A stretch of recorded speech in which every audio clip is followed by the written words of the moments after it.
Fala aí pessoal, tudo bem com vocês? Eu espero que sim. No vídeo de hoje vamos seguir analisando tudo que rolou de mais importante nos capítulos 7 e 8 de Solo Leveling. Essa série que tem sido um sucesso avassalador conta a história de Sung Jin-woo, um caçador agora Rank S que está bem perto de concluir a dungeon demoníaca e enfim obter o elixir que ele precisa para curar sua mãe. Então, por favor, não se esqueça de deixar o like e se inscrever no meu canal para receberem mais vídeos como esse. E para quem quiser me apoiar, aqui na descrição eu vou colocar o link do volume 6 do Manhwa. Como a versão em português ainda está em pré-venda, eu vou deixar também como opção o link da versão em inglês. Esse sim já é disponível.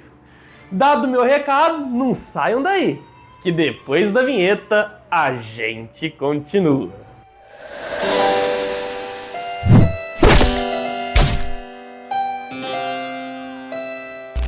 Muito bem, vamos começar pelo episódio 7, que deve ter sido menos centrado em ação da segunda temporada.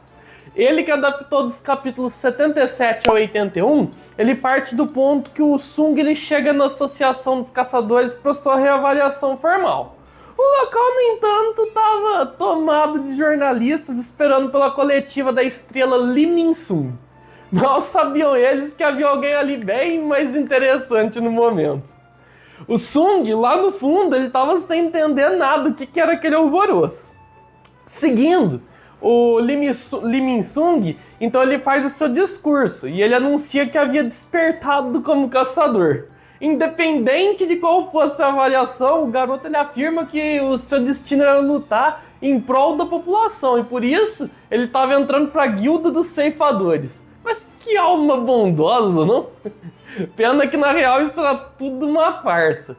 Ele inclusive já tinha sido avaliado como ranqueado no passado. No anime, eles meio que dão a entender que aquilo era só pra limpar a sua imagem e passar uns 2 anos ali recebendo bem enquanto fazia uma missãozinha aqui, uma missãozinha ali. Só que no manhwa, o motivo era outro. Ele tava querendo fugir do serviço militar obrigatório. Bem, no meio do seu discurso, o nosso Sung, que já tinha horário marcado, ele resolve então furar o bloqueio e entrar na associação. O que irrita, por sua vez, o Min-sung, né? Que por estar atrapalhando a sua apresentação.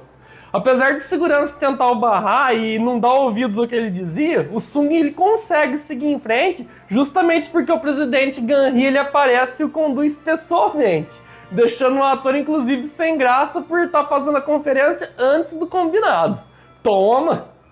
Na sala, o examinador ele pede que o Sung lhe mostrasse as suas habilidades, e ele então invoca uma de suas sombras. O funcionário impressionado pergunta se a sua magia era de invocação, e ele meio que confirma que sim.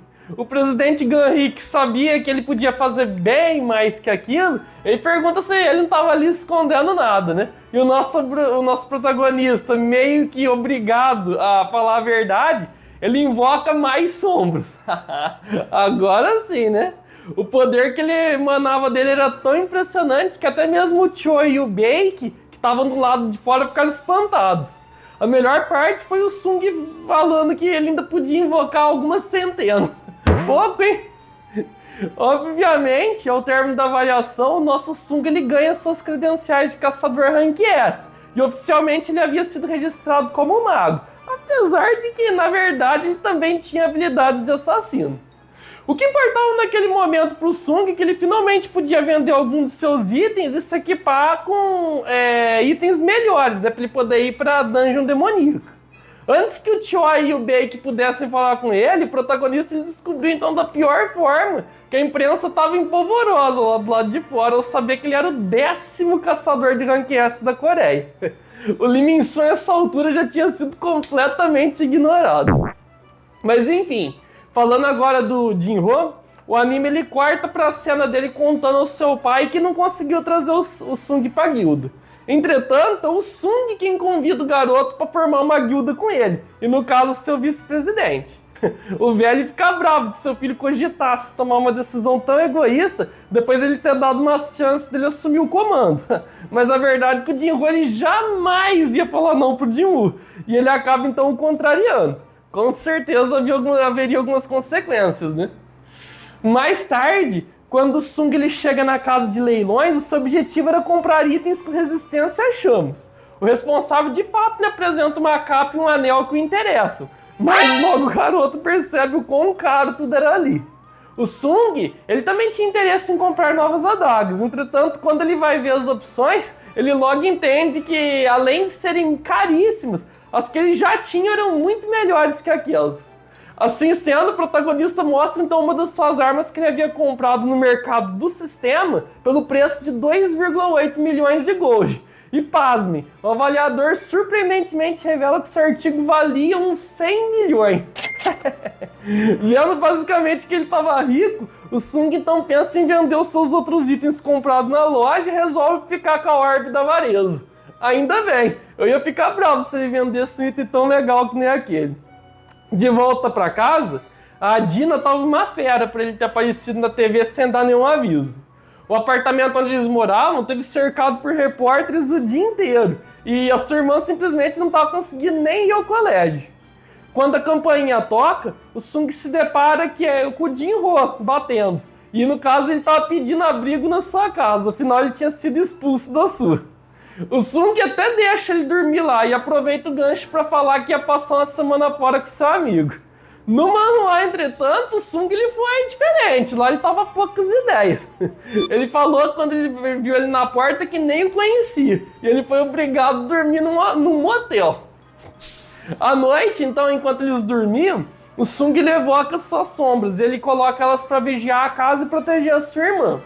Nós vimos, inclusive, ele colocando mais sombras para vigiar a cidade. No dia seguinte, quando enfim o Jin-ho o deixa no seu destino, o nosso herói então abre o portal e volta pela terceira vez para a Dungeon Demoníaca. Dessa vez sua missão é derrotar o Baran, o boss final, e ele já começa do andar 75. Os demônios de fato eram bem mais fortes agora. O Sung então ele aproveita para fazer um teste, pede para que o Tusk fizesse um disparo de fogo usando a orbe. O resultado foi simplesmente avassalador. Manter a orbe de fato foi uma ideia brilhante. E paralelamente, enquanto o Sung lutava na dungeon, o pai do Jin-ho ele passa mal e ele acaba desmaiando. Quando ele desperta no hospital, o velho então é informado que ele estava com a doença do sono eterno, a mesma que a da mãe do Jin-woo, e que era só questão de tempo até ele ficar em estado de coma. O médico informou que provavelmente ele desenvolveu essa doença por causa da sua baixa resistência e a constante exposição a mana. Ele até pergunta se tinha algum caçador na sua família. E infelizmente esse era o caso, afinal o Jin-ho era um rank D. Outra coisa importante que também estava rolando enquanto isso era o fato de que pela primeira vez uma das formigas da ilha Jeju, ela voando conseguiu chegar com vida em uma ilha do Japão. Já viram que vai dar ruim, né? Pois é. Bom, voltando lá pra dungeon, o Jin-woo que já estava no andar 80, ele tinha dividido as suas sombras em 6 esquadrões para ganhar mais agilidade. E de fato isso vinha dando bons resultados.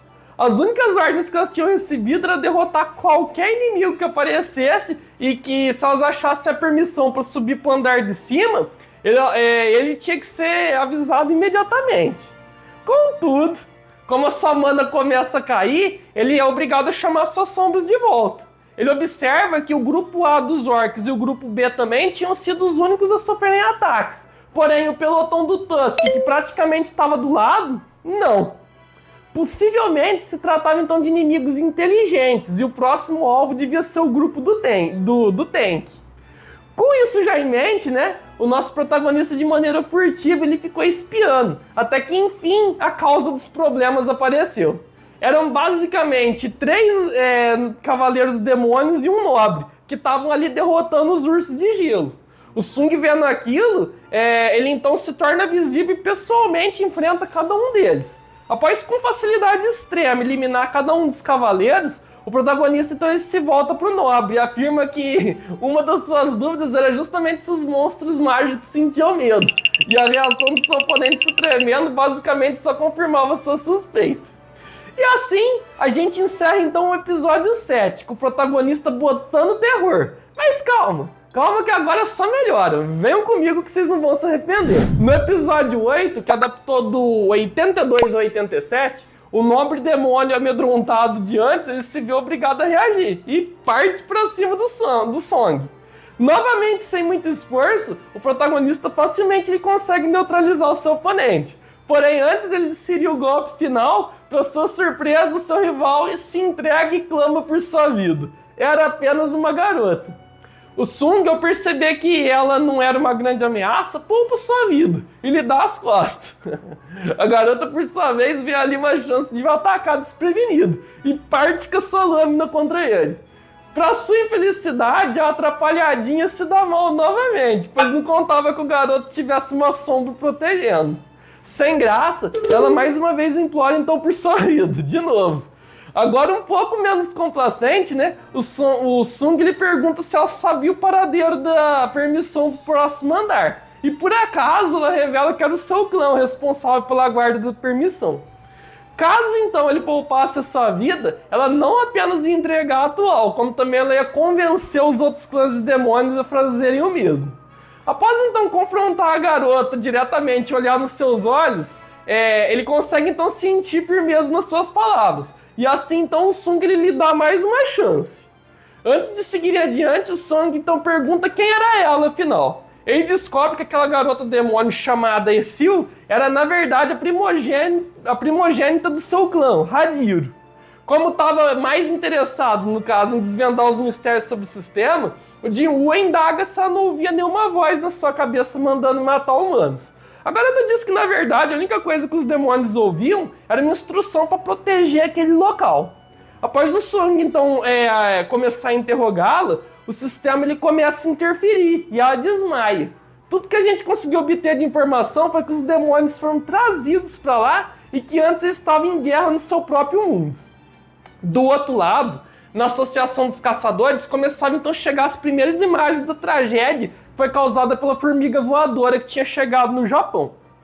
Diversos civis, inclusive alguns caçadores, tinham sido mortos, até que um ranquear então aparecesse e desse conta do recado. A situação era preocupante, portanto uma ação conjunta com o Japão se fazia necessária. De volta então para Danjo, quando a Esil e o Jin-Woo chegam ao castelo do clã Hadiro, o pai da garota, quando os vê, entra em pânico com a aura sombria que emanava do humano. O Sung, que tinha feito um acordo com ela, ele explica que não faria mal a ninguém, contanto que a sua permissão lhe fosse dada. O pai, temendo então a sua força, ele só resolve então colaborar com o rapaz e entrega o que ele havia pedido. Ele só não estava esperando, pessoal, que o garoto pretendia levar sua filha junto, como guia. Como o Sung então promete garantir a sua segurança, o pai e suas opções acaba concordando. Em sua jornada então rumo ao 100º andar, o Jin-Woo segue então encontrando e derrotando os outros líderes. A Esil, que havia separado vários presentes para negociar, percebeu que levar eles para a viagem tinha sido inútil. Afinal, o Sung ele não estava a fim de dialogar com ninguém, com nenhum dos outros clãs, pelo menos. Curiosa do porquê que o Sung então havia poupado sua vida, ela toma um susto ao ouvir dele que ele tinha gostado dela. Apesar do mal entendido, o garoto na verdade tinha se afeiçoado a ela justamente porque aquele seu jeitinho confuso fazia ele se lembrar do seu amigo, Jin-Ho. Enquanto isso, então, de novo lá do lado de fora, acontecia a reunião dos líderes para discutir as estratégias que eles iam adotar para combater as formigas da ilha de Jeju. Como era do conhecimento deles que as formigas tinham, então, cerca ali de 1 ano de vida, o objetivo dos caçadores era eliminar a rainha, impedindo a proliferação das mesmas. A ideia era que, enquanto os caçadores japoneses eles atraíssem as formigas para fora, os coreanos então seriam incumbidos de exterminar a rainha. Ficaram com trabalho sujo, né? Vocês perceberam? Bom, voltando então de novo agora finalmente para a ação, o nosso amigo Jin-Woo e a Esil enfim alcançam o último andar. E que recepção, hein? Logo de cara o bichão ele se apresenta ali voando em seu Wyvern. O Baron, ele surge então riscando o céu, emanando uma aura pra lá de ameaçadora. A primeira coisa que o boss faz é invocar através de vários portais os guerreiros do seu exército. Em pouco tempo eles já tinham ali tomado conta do terreno todo. Como a nossa dupla ela se vê cercada, o Jin-Woo então não teve outra opção, senão invocar suas sombras para combater as tropas demoníacas. E assim tem então início o embate. Apesar das sombras elas estarem conseguindo dar conta do recado, o Baron era muito poderoso e os seus raios podiam eliminar todas elas de uma só vez. A Ezio, que estava ainda dividida ali entre ficar do lado do Jinwoo ou ser fiel ao monarca demoníaco, em um dado momento ela é quase atingida por um dos disparos do Baran. A garota, no entanto, só sobrevive por causa da ação rápida do sangue, que a protege do ataque. Isso vai ser importante, tá? Vendo que ele não poderia seguir repondo as suas sombras, ele percebe que precisava resolver logo o problema. O garoto, então, usando a sua velocidade mais a sua furtividade, ele parte para cima do Baron na expectativa de causar um dano crítico. O Boyce, porém, facilmente percebe suas intenções e o arremessa para longe. E já prestes a ser atingido, então, em cheio por um raio, o Sung ele recorre à magia de Tusk para conter o disparo do seu adversário. Enquanto o Baron estava ocupado, o Igris, então, ele lança sua espada na direção do Boyce, que acaba por cortar o pescoço do Ivern. A luta agora ia ser mano a mano. Como combate, então, a todo vapor, o Baron e o Jinwoo eles partem para um confronto direto. O garoto que tenta acertar um golpe fatal no boss, enquanto ele estava ali distraído, falha miseravelmente. Vulnerável, o monarca demoníaco então agarra pela cabeça e ergue seu corpo. Prestes a cortá-lo no meio, o boss então ele acaba sendo impedido graças a uma barreira criada pelo Tusk. O Song ele aproveita então a brecha para cravar suas adagas no seu braço esquerdo, enquanto o Igris ele finca sua espada no outro. Como o Boyce se vê cercado, ele dispara um raio para se libertar. Agora, sem mana, nada, para invocar suas sombras, o Sung teria então que lidar com ele sozinho, só na mão. Começa aqui então a sequência ali mais frenética de golpes. Em um dado momento, para se proteger de outro disparo, nosso herói ele acaba inclusive perdendo suas adagas. E o Baron não perde tempo, ele vai para cima dele. O Sung até consegue segurar os seus braços e evitar de ser atingido. Porém, adivinhem só, o Boyce, vendo seu adversário novamente vulnerável, ele se prepara para abrir a boca e disparar mais um de seus raios. Aparentemente, aquele seria o fim da linha para o nosso herói. Pra sorte do garoto, a Ezio, que estava assistindo tudo ali de camarote até então, num lance de desespero, ela arremessa sua lança na cabeça do demônio. E a distração gerada já foi o bastante para que o protagonista reverter essa situação. Dessa vez, então, usando a sua força e a habilidade do toque do dominador, o garoto então consegue arrancar os seus braços e antes que o inimigo pudesse concluir o disparo, ele rapidamente o atinge com um gancho que manda sua cabeça lá pra lua. Finalizando então o embate de forma brutal. Ufa! Essa foi por pouco, hein, galera? Finalmente o Jinwoo então consegue derrotar o chefão, chegando no nível 97. Ele agora enfim podia concluir a receita do Elixir que a sua mãe precisava. Aí, assim aliviada, ela se aproxima então do garoto para ver se ele estava bem. Nessa hora o Jinwoo então pede que ela voltasse para casa e avisasse para o seu pai que de agora em diante o clã Radiço é a que mandava em tudo ali. A garota, apesar de visivelmente emocionada, não deixa de o corrigir e explica que na verdade o seu nome era Radiro. Mancada, hein, Sung? E assim então mais um arco eletrizante se encerra. E quer saber qual é a melhor parte? Semana que vem vai acontecer algo que todos nós já estamos esperando. E acho que vocês já sabem bem do que se trata, né? Pois bem, acho que por hora é só então. Não se esqueçam de verificar o like e inscrição no meu canal. Lembrando que na descrição eu vou deixar o link para quem tiver interessado em adquirir o volume 6, tá? É importante para mim. Dito isso, eu vou ficando por aqui. Um obrigado a todos que me assistiram até aqui. Um forte abraço e fui!